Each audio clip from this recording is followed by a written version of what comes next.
it's same thing right now. If you're not taking care of your employees, Right. you're not going to be able to stay open. Yep. And so the same thing. If you're Right. going into a place and you're just chopping people left and right and bringing all these bots, and you're not giving anyone that's now taken care of and doing 3 people's worth of jobs. If Bob goes in and he sees Joe and Frank aren't there anymore and they're not doing their stuff, he's not, Bob remembers that Joe and Frank got paid. Yeah. Yeah. And so where's that money going? Yeah. Is it like I'm doing 3 people's worth of work, even though you're giving me some tools and stuff to do it, I should be making, some more money on this.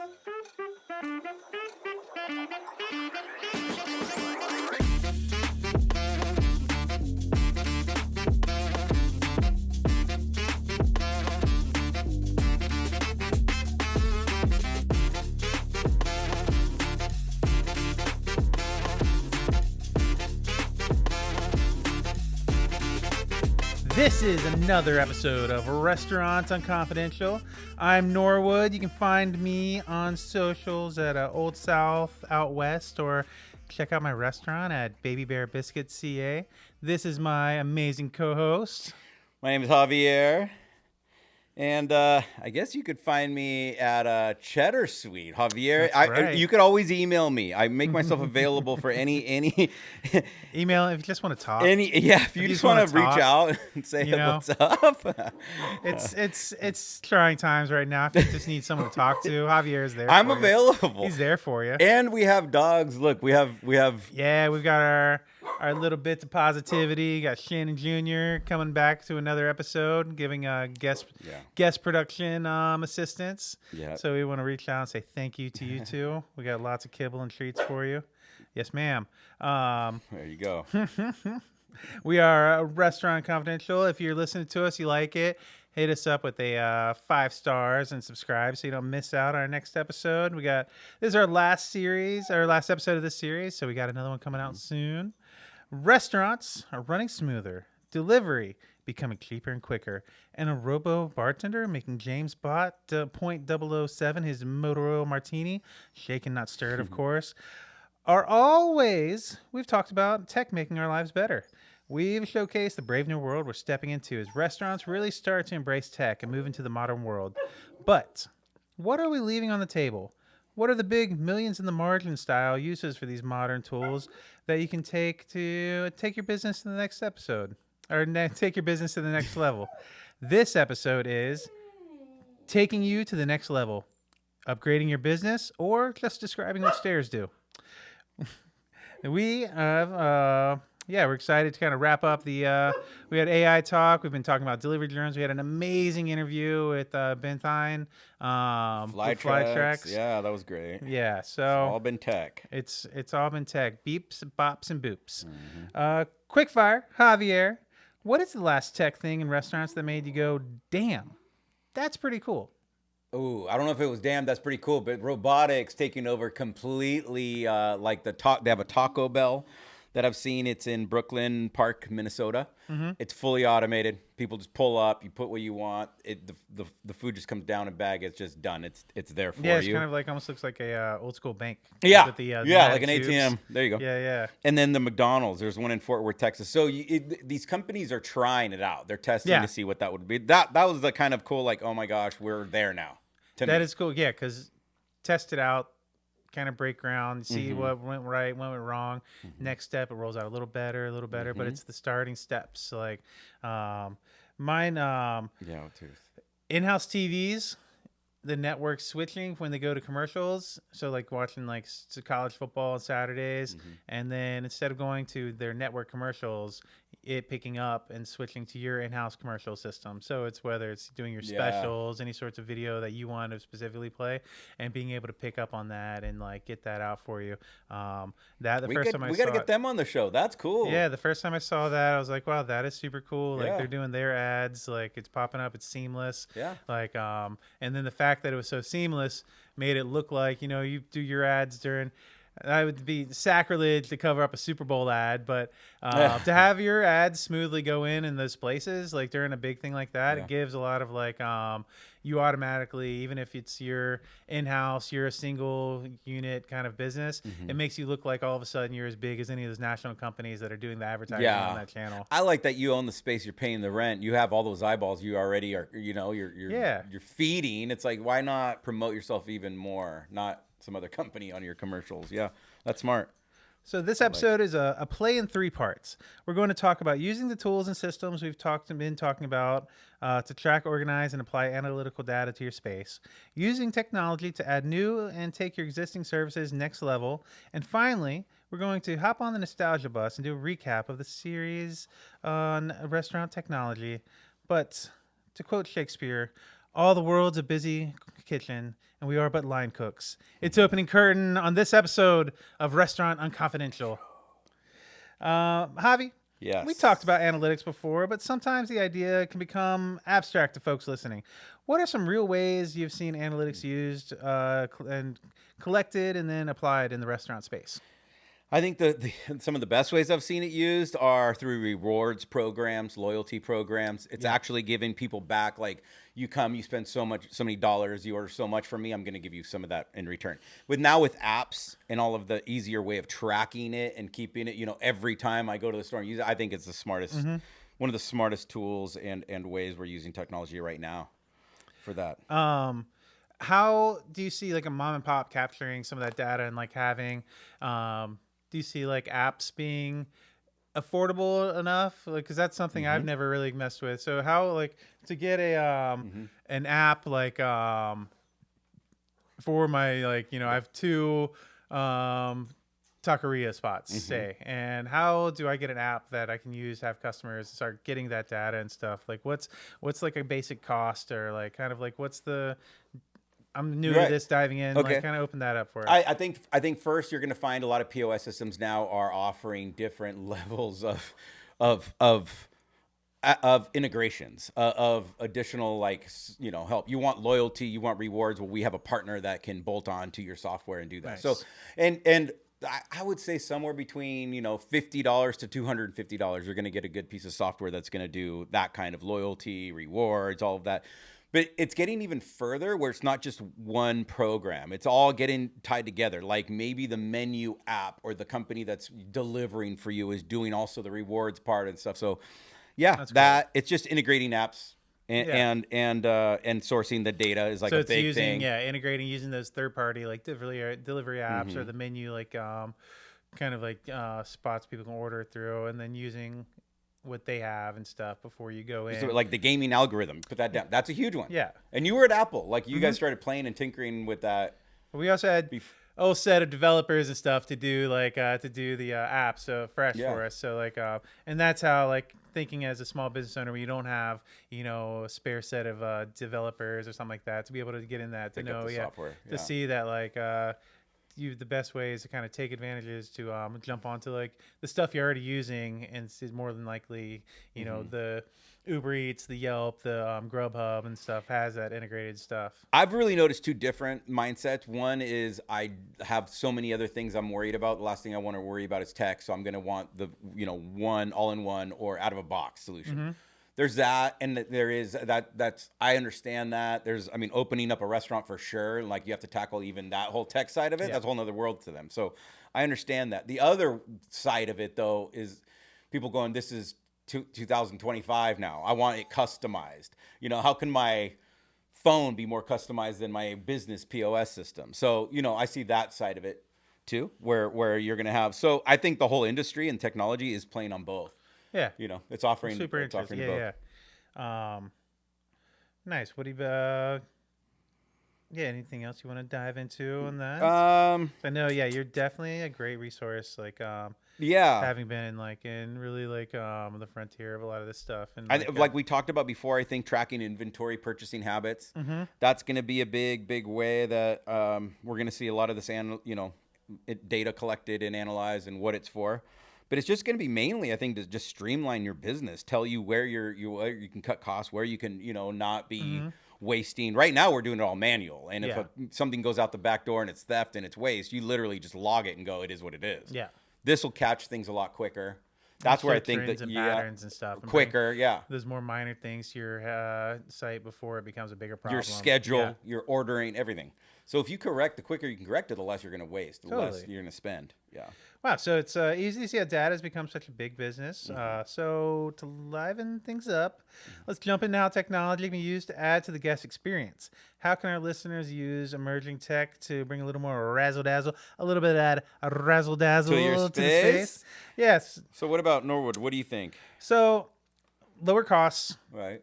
open up things and like we've talked about before, take advantage of the positives of the situation rather than dwelling on the negatives. So if you are opening up costs and stuff like that, you don't always have to put all that, it's all about reinvesting. And so what is your business mentality? I think it kind of goes down to it too. And if you're kind of bred for success, it's a lot of reinvestment and like kind of growth. Cause we've talked about before in some other series, you want to kind of have a pretty drastic comprehensive overhaul basically every 7 years anyways. Yep. And so integrating technology and then at a lower cost makes it able to like bring in some other things. It makes you opens up for some more amenities and stuff. So maybe it's like a cooler TV program, like a system for games and stuff if you're a bar, by bringing in technology that frees up a little of the cost or and I get it. If you're looking at it from owner standpoint, we're sitting here talking about technology and adding this and this and this. So as an owner, you're just going, oh my God, more expenses, more costs, more money I'm going to shell out. You got to look at it on the flip side. It's actually going to probably save you a lot. That one case of chicken that's getting stole that 1 month, that just paid for your whole software. So you got to look at it like in a complete. The money will find itself later on. Yep. It's about bringing Exactly. these cool amenities using technology. It used to be to have a cool AV system. That was a grip of cash. That was not cheap. So to be a bar with a stage with lighting, sound, and everything, having to bring in a sound engineer, having to have someone running the light system, or else it's something that's going to be very basic, or else it's someone that's a whole job right there. So now a band can come in with their presets. They're like, hey, this is the levels we like for everything. You can just plug that in. Same thing with the light stuff. You can have intuitive stuff that works off of the sound levels and everything that's happening with the music. Yep. So it's reactive to that. So I you can love have it, yeah. And those are two great amenities that you can have. And then plus the cost of those things. Now the digital systems are cheaper than the analog, the traditional systems, and they're able to get in there. So you can take away a couple of and these are even this goes to take away or streamline, but it's also something if you don't have it and you're bringing in something new, it's something oh wow, I'm able to jump into this space now of having really good sound system, a light without having to hire 3 guys that know exactly. And then you're because nowadays anyways, a lot of the bands that are traveling and stuff, they're bringing up hey, this is what we want to have set up anyways. So they're telling the people at the the local sound guy already. Exactly. They're just paying a lot for that. Yeah, exactly. So why double spend on that? But so it's and then you can open up programs like Rockstar Karaoke nights and have this badass lighting system, have something really fun that you can build a nice bar program around. And then use that. So you have your bands on the weekends. Wednesday night, you have Rockstar Karaoke. You're able to take advantage of all these cool things by integrating technology. Like we said, the Poorhouse back in Charleston, James Island's Poorhouse, amazing venue. One of the coolest things I like what they do, they have a stage on the back patio and their stage is inside. Yeah. So leading up, what they do, a lot of the opening bands, they'll have outside because it's beautiful weather in Charleston. They've got amazing beverage program that they do on the back deck, and they stream those outside shows on all the TVs inside as well. And so then as it transitions to the main show and then the first indoor openers and stuff, it's an easy transition to start bringing people in. It's it spreads people out throughout the entire Nice, property yeah. more, so you're not sitting there shoulder to shoulder until like the main show's going. So Yeah. you're able to enjoy the stuff, so they get people there earlier. So instead of them having an empty house for the opener, like you see at 90% of shows, you know, the first band, the only people there watching them is like their roadie, like Yeah. whoever they brought, Yeah, and the like door guy. yeah, and but so they have a lot of people there because it's more like, hey, we're partying outside, we have this music, everyone inside is able to see and watch, and then it makes that nice transition. So they're packed from 6 o'clock all the way till 1 in the morning. Versus where Nice. traditionally it'd be like 7:38. If you're lucky, that's when like See, but you they start. figured it out. They just tweaked it a little by adding that technology. And it's just using that technology and like using it to your benefit. Yeah.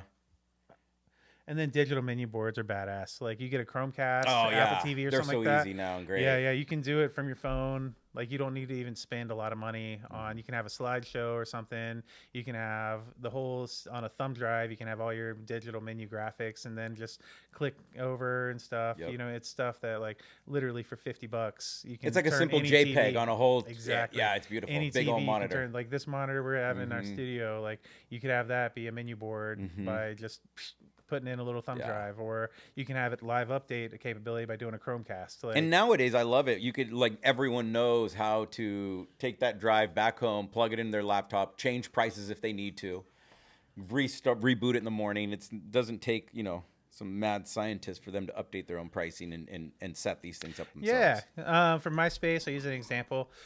We're gonna have digital menu boards, obviously, but we're gonna have 3 menu screens. And the third one in the morning, when we have less specials, we're gonna run video of like cooking demos and stuff like that. Things like Nice. fun things. If it's early in the morning, there's an F1 race. Probably gonna click that on. Like Nice. fun things in the earlier, and we have that extra screen. And then in the afternoon, evening, we turn that. In the south, we've got a lot of like cafes and like places that are very special heavy. You have kind of a chalkboard kind of thing where you're just marking off as they go down, and it's very like homey, kind of like it's a very like fun part of like the experience and stuff, and it shows you that like everything's fresh because once it's out, it's marked off. cool. The next day, the whole board's done fresh again. Yeah. So we want to digital. So they're version of actually that. Nice. That's a good idea. Yeah, You're so like- digitizing as things get crossed off. and I can just in my pocket, I can pull the phone out, I like and cross that. something That's off, dope. and then Yeah. I'll re-upload that graphic, and then bam, like it shows that it's crossed That's out. cool. It has that just old school vibe to it with a new modern presentation. And I mean, if you're using the Chromecast or something like that already, that's just a free thing you can have, and it's like you said, it's stuff that people are using in other aspects that who isn't like taking what they're watching on TV from their computer and then stream it up to their I TV. know. Like Yeah, you're already doing that stuff every day. Everyone knows, and if people that don't own them, their kids know how to get it going. And that's especially if you're an older restaurateur, if you want to modernize, get those kids like I know. involved. Like ask them like, hey, how's this work? Ask them like get a lot of questions. Well, a lot of times in training in software, they're like, no, my granddaughter's gonna do it. My daughter's gonna. My son. It's a lot of the owners just pawn it down, and that's fine. Yeah. But they're modern. The next generation Yeah. is just coming in modernizing. Yeah, which is really important. It's a great way to get them involved too. If you maybe see some hesitation and wanting to get involved in the restaurant biz or something Totally. like that, and like being like, whatever, show them like have these modern bridges to connect them to get them excited about the whole process. And then so Javi, unless you got anything else with going on that subject of kind of how like we can bring that razzle dazzle into the space with tech. How else? Ordering. I know that we've talked about that a lot, but ordering in guest kiosks. I mean that's just something that's becoming more and more popular. I like the fact that even in those kiosks, they go, "Do you have a rewards program?" Yes. Yeah. Show me the app, so it's still tying everything, even if you're ordering in there. Even if Yeah. you're ordering at the counter, they still ask you. So it's they're slowly training and weaning people off the human aspect of just ordering, which is fine. I mean, a lot of times the reason things get messed up is because they were entered wrong or whatever. It's fine, but And figuring out where to fit in those. Like if you, because if you're having the guests help with the order and stuff, doesn't mean there doesn't need to be anyone behind the counter. But now train that person to be like, hey, observe the person and what their needs are as a guest versus like taking their order. I think it's more important being the food expediter, making sure that their food was correct and Exactly. looks good and tastes good. Yeah, and like pay attention to things like, does the person seem stressed out with the kid or whatever. All right, make sure if we've got a little coloring mat and some crowns or whatever, that gets the guest. Or if it's something where like, send them out an extra drink or something, or just like little things that you can like, you can retrain your staff instead of focusing on like data entry of like, oh, let me get these order in. Like, all right, now let me more focus on the guest as a person. How can I make their experience better? It's all going to work hand in hand. Yeah. I don't see replacing. So it's all, it's changing things to benefit. And like, it is like, getting more out of your staff, but that's so you can pay them more and take care of them better. And it's just sharing, make sure the bottle gets passed around to everybody, that you're not slugging back everything yourself. So that's it on our series on tech and the restaurant industry. We had a few questions about the series we wanted to ask you guys, do a little recap. So, Javi, I'm going to ask you one. You can ask me. Okay. First off, what are the main tips that you had on finding the right software? This is a great one for you, I think. Oh, the main tips on finding the right software. Yeah. I guess it's first figure out which one of the two you land on. Do you want something out of a box that's just going to give you everything? You don't have to stress out too much. You can get started on training and using it right away. Or do you want something a little bit more custom? You're already in the world of technology. You already love data and analyzing all that. So those people are going to do a lot of demos. They're going to try and, figure out a lot of different software, but they need to make sure it integrates with their current POS system. And, a lot of times where I hear the worst, I guess the restaurant owners that are just saddened the most that they bought a certain POS is that it doesn't allow them to adapt to other and integrate into other systems. So be careful buying that, because that is the biggest expense you're going to put into your restaurant for the front of house. Yeah. Make sure it has the loyalty reward programs that you can adapt into it. Maybe online ordering, delivering, a loyalty program. A lot of them have it built in. Ask all those questions. What do I get with this? If they claim to be the all-in-one. Most aren't true all-in-ones. And and say, okay, if I don't like your scheduling software, am I allowed to bring in something else and it'll tie into it? That'll kind of veer you down the road of what you're getting, of how much you can customize and kind of what you're going to end up with. Definitely. What about for you? For finding the right software, I think. Yeah. Like one thing. What did you do to actually find the right software to bring in? Just like I've luckily had tons of experience working with like different stuff, like being in like with bigger organizations, and then coming from like fine dining, doing like more. Even there, we did more of the molecular gastronomy kind of stuff. So it was very kind of like a little forward thinking. So it just kind of played into like kind of paying attention to a lot of that stuff. So luckily, like one thing you brought up, I think. Being realistic with the expectations and knowing and asking yourself those questions of like, what do I really want in the software? What do I want it to do? And not understanding that not everything, there's no software that's going to do everything you need it to do 100%. So if it's something like you say more out of the box, and like, all right, I want something that's out of the box, be realistic with their expectations. Like, all right, I'm not going to be able to customize every single thing on this. I might not be able to do this, but and then you can set yourself up to not be stressed out about that. So I think that's a good point you bring up that I'd like to. Being realistic, especially with tech when it comes to it. A lot of people think, you hear all this stuff. It's going to do this for me. It's going to do this for me. It still needs to get trained by you. It has no clue where you're putting that sauce, that box of tomato in your business. Like, it has no clue how much, there's still there's still a human aspect. Don't think it's going to just do it for you, but it's going to track and it's going to do things that you wouldn't even think of. It's going to give you data on a daily basis that you wouldn't even, run by. So. So what were some of your favorite tech-based solutions for problems plaguing the restaurant business? Oof. Well, I'll ask you that because you're the one that's been in tech and you've used a lot of different tech. So coming from all the different so seeing like at Apple we had the in-house ordering app. Yeah. And so seeing like how that transitions from little things like we took pictures of all the food during our tasting, like because our management would taste every dish because it was a fresh dish. Every single station would do a fresh plate every single day, and so we would do a tasting, but then we'd do a photo box, take next pictures. So then we would upload those pictures into the app. And so that way, sitting at your desk, you'd see what the dish was going to be. And so like it takes away those kind of just reading a menu description or something and saying like, well, I'm not sure what this is or this, but if you look at something, you're Yeah. like, oh, that looks great, I want that. And People like eat with their eyes. I mean, yeah, totally, exactly. Yeah. And that's so important. That's the way I think that what we're talking about, digital menu boards, that's where it's going. yeah, If you want an app that you can snap a picture of that plate and then have it put up on your menu board and this yeah. and that, they're out there. Oh, that's a killer way. Like when we get in rocking and rolling, Mm-hmm. that's the biggest social media like use. Just take a quick pic of like what you're doing, throw that up there. Like it's a great way to use social media. Make it quick, simple. Doesn't need to be a big headache. Like make it special. Get outside, get some nice sunlight on it. Yeah. Bam, click a picture of it, real nice and close. Post it. Bam, done. That's where I think in tech, a lot of people that they think they need to know more than they do already, or that it's going to be overwhelming, this and that. No, it's like anything else. You just start. Yeah. And literally like something Keep that it simple. small. Yeah. And people love the Consistent, simplicity simple. more. Yeah. The real, the raw. Yeah. So, Javi, what have you seen as some of the biggest wins and biggest flops in restaurant tech over the past 2-3 years? Ooh.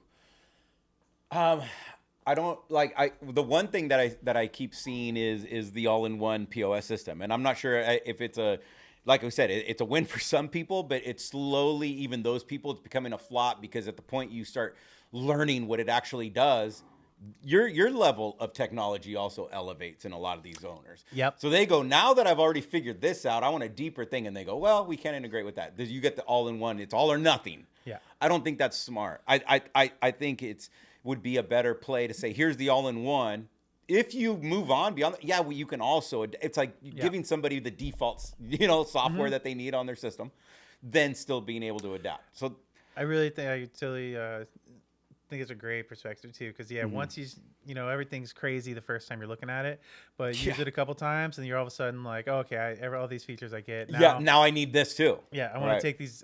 I figured out how I'm collecting all these emails. I want to learn how to do a mass email or email campaign using that stuff. And you want it, and maybe that one doesn't integrate into MailChimp and the other ones do. So that's where you got to like think a little bit deeper, play 3D chess on your system. And that's where you were saying like really look at the stuff. And like one thing you brought up a couple times was double check that the software you're using integrates with other people's software. And so like you're saying like it might be good for you to use the all-in-one at first and make it simple, but then you want to dive deeper into it. So have integrated like MailChimp. So just know you're going to grow. Like your software might not. You're going to grow. So that's a really good perspective. I don't think a lot of people think of, because it is one day you are going to get it. Yeah. Even if it's confusing the first day. Yeah. One day. Yeah. Your dishwasher is going to walk up and know how to change. I tell this to cooks and stuff all the time. It's like everyone's got their first Your cooks day. are good. Everyone starts, no one comes in as CEO, I know it all. Like everyone has their first day at anything. And even the doctor has his first day at school, medical school is like starting off at 0. And like you're doing that same thing. You're going to build that knowledge, and to have that next step, that's such a great perspective. I think like people should really think about because we've brought that up before. How do you find the right software? And I think that really nails in why you want to. That's why I couldn't know. It's not it's a win and a flop. Like, like for both. But because you want it to be usable so that people are actually using it. Because we've said that before. If the technology is not usable, people will jump back to using a pen and paper. Right. Like that, especially in the early stages. And so if you can't get people using the stuff in the beginning, then you're going to get them going back to the pen and paper kind of stuff. And I would say find the one solution. Really, it's overwhelming. If you're like, all of a sudden I'm taking on 8 pieces of software for my business, that's just too much. Yeah. Find the one that you really feel is going to help you. And don't start, everyone always goes, well, inventory, that'll be the one. That's also the hardest. Yeah. So if you're going to get in, start with something very simple that everyone's going to love, like scheduling. And every employee, everyone is now communicating better, and they're happy you're hiring better people because now you've stepped up your game. They know when their hours are coming. It's not Sunday night. They're getting their schedule for people that need to be working Monday morning. Like that kind of it happens all the time. Or running to your business because it's posted on the wall. Like that kind of stuff. It's like, no. Yeah, no one needs to. Yeah, if it's my day off, I shouldn't have to run up to the restaurant to get the schedule. That's, the big flop too I've seen like in the past couple of years and pointing out like rolling out that technology before it's ready, like we've talked about, like the Amazon Fresh stores that are saying that AI is watching and you're checking out with that, and it's really someone like watching the videotape, the cameras and stuff, and typing it in. Same thing, like trying to push out early integration of serverless order taking and stuff. Like you said, like the McDonald's having to put in, tens of millions of outfit 100 plus places and then just pulling the entire program because it just wasn't there. Right. And not just letting it, these teams, the same way you get a good asabuco, you let it go low and slow until it's ready. And when it's ready, it's amazing. Yep. But if you pull it Love out it. too early, it's going to be rubbery and chewy. If you pull it out too late, it's grainy and nasty. Like, yeah, do it. Let it go low and slow and make sure it's right. Yeah. And then we'll wrap up with the last question. What do you see us adapting automation for? What's the biggest standout? Like, I can't believe we didn't do this. Like, I can't even remember not doing it. Like, kind of like how we get Ubers, like right now. It's hard to remember when we didn't use Uber. Like to just call a taxi and have it come on your phone. So like, what's that thing? Like 5 years that you'd be like, I can't believe we were doing it the other way. I think it is coming down to making the food. I think we're gonna look back and go, I can't believe we paid a guy 8 hours to stand here and flip burgers. Yeah. That kind of stuff. And I get it, but I think it's going to elevate humans. I think it's going to elevate all, like they're taking over those jobs that we as humans aren't stuck doing anymore. Yeah. We can actually go, okay, now, and that it's just going to create a whole new industry of jobs for us. There's somebody's going to have to be repairing and working on every one of those in every single restaurant. So we got to just think different. But I think that we'll look back and go, remember when somebody sat there over the stove and just watched that or added this. I mean, a lot of it is, you know what I mean? Not every industry, like we're saying, but I think the ones that are just like, they have a menu with 4 items, like in and out. Yeah. And they have an army of people. It'll slowly get there. And in 5 years, it'll be like, yeah, now we only run with 5. Yeah. I think less of the line positions, but more of those like tedious things like we were talking about, saucing, filling ramekins, that kind of stuff. Those real tedious, like things like that. Like, yeah. And think of all the jobs that'll create. Someone's got to create all the packages that are going to go on all these machines. Exactly. And then delivery, just how we're approaching delivery right now. I think just as quickly as like, remember the 90s, like early 2000s when we were transitioning from like cassettes had their minute, 8-track, like records were such a standard for so long. But then like through that time, we went from like cassettes where, had about a decade, 15 years, and then CDs came out, then mini disc, then this and that, and then remember that CDs and mini discs didn't even last that long. If you really think about like there was like a 5-year period where it was like every year it seemed like there's a new way of like this is the new future. This is, and then we finally landed on streaming and like iPods and how we have it now, where it's just like, okay, this makes sense. Like that's actually another way I can see in the next 5 years changing. We're gonna get away from having so many companies having to develop hardware for the businesses when we're all walking around with hardware already. So it's gonna be walk into my place and maybe the geofencing throws everything on their phone. Yep. And then that way, instead of having to do the QR code, it just automatically your menu pops up on your phone. You're not squinting at the menu, even if it's digital anymore. You got it right there. Everybody at every age has that. Yeah. So I think that's a big hardware play is going to be a big one too. Yeah, and I think that one, have it more streamlined, like you're saying. Like I think that's I think more accepted delivery stuff, streamlining using the hardware you already have. I think those are 2 ways of big like changes in the next 5 years. And then plus like we're saying like getting some of that stuff in the back of the house of like especially those really mundane jobs or like things we can use be like what you call the special forces called the force multipliers, like those things that like do help chop, do those prep things where it's like one person can be doing like 3 people's worth of stuff, so that way they can get taken care of the way they need to. I think the employees will love it too, because they're the jobs that no one wants to do. It's like, before you leave, go and fold this or do that.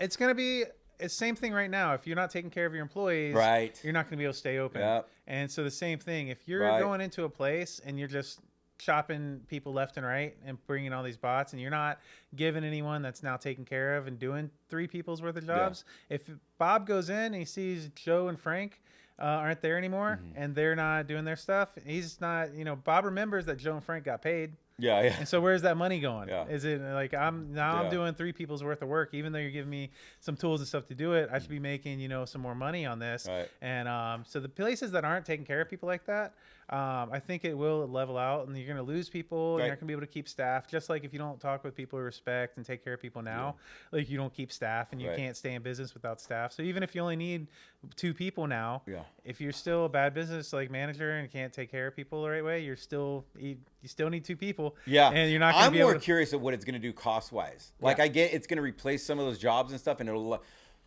does it keep the cost of the food low? You know what I Yeah. mean? Does it help kind of offset some of those expenses? That's where I'm kind of like curious. Is it going to make things so expensive because now you have to add in Yeah. all these other? And that's where I like seeing this going into the mom and pops, because you look at the larger companies, their food's getting more expensive, especially fast food. Food's more expensive, but the profit margins are also larger. So they're making more money and raising costs. Right. So it's not like, oh, we have more money so we can keep costs low. So it's taking on like multiple ends. It's your So- business model, whatever it is. I get it. So the It's gonna be mom and different. pops, I think they're going to be able to take that stuff and be more equitable with it. And so where it's like taking care of their employees, making sure they're taken care of, because it's the people they work with day in and day out. And plus, if you don't have staff, it's you're not running, however many thousands and stuff of McDonald's there are. So they can be Yeah. like, you know what, there's no staff there, close it. Like, because we've got 4,500 or we got 10,000 like more of these like locations or whatever. So, but with the mom and pop stuff where it's their one spot, they're like, okay, I have to make sure, like you said, Bob's taken care of because he is our one guy. So if it's not him in there, I'm in there. Yeah, I think these dogs are taking over the show. So like a good point on that. There's the local, because the only thing you can go off of is like examples that we may have, right? So there's a local sushi restaurant has the one robot, and what they've been able to do is keep it down during their slow times to 1 employee, because that robot runs all the food out, does everything, and people love it. And when they're busy, they're busy. The robot's not even working. Exactly. They're just back to regular employees. So it's actually a very positive thing for that business. And then like as I was saying, then you pay your $600 for the fee for your lease for the month. And if once you break it down to having someone there who's a server who's like running 2 plates on the hour and a half slow time, 2 hour, like over the month, that stuff adds up. And like, you're right. Like it makes it profitable to be able to keep that, but you're keeping that one person working, and you're keeping yourself running your business, because at the end of the day, if you're not able to stay as a business and you're able to stay profitable, you're going to close your door and then or give horrible money. service. Exactly. Right. No one's got a job at that Right. point. That's a good way of looking at it. But So we took a peek into the future with this series, and we hope you all saw these strange new devices and ideas for the tools for your success that they are. New is always a little tough to adapt to and can bring along new challenges that you might not think you're ready for. But the rewards are worth the many YouTube tutorials you might have to watch before you understand what a SEO even is and how it applies to you while you're just trying to pour a beer for some thirsty patrons. Automation is an exciting new world, and as prices drop on equipment and leases become available, these tools are getting to the price point when they are becoming a real option for small business owners. We're excited to see what everyone out there's listening does with these tools too. Because like I say, it's a brave new world, and we're excited to see what everyone does with it, because we can always sit here and predict, but until it's actually out there in your hands, that's when we get to see like what is going to happen with it. Don't be afraid to jump in, start getting on demos, start seeing what's out there. Totally. We have a new series starting with a few exciting interviews already in the plans. So thank you so much for checking us out. Remember to give us that 5-star review, subscribe where you can, and wherever you're listening to us. And we'll see you next week. Thanks, guys. Yeah, thank you for your time.